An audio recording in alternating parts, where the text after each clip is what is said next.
Hello students, welcome to Top Scholars.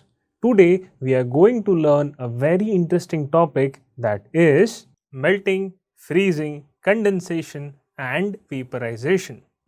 What do you mean by melting? Melting is nothing but change of state from solid to liquid, but at a fixed temperature.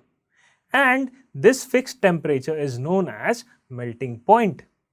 Let's understand this simply by a diagram. Now consider you have a solid. If it absorbs some amount of heat, it undergoes melting and it converts into liquid.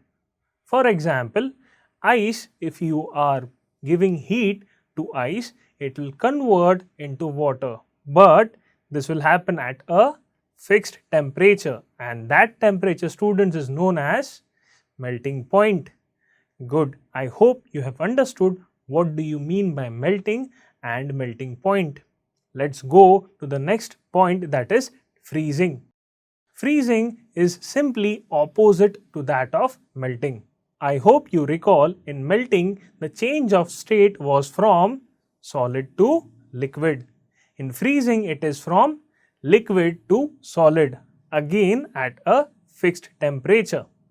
And here students, that fixed temperature is known as freezing point. Let's understand this concept again with a simple diagram.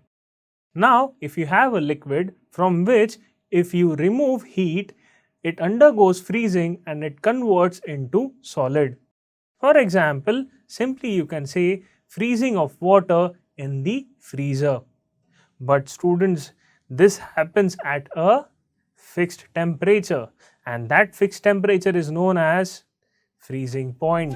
To learn more about this topic, download Top Scholars app.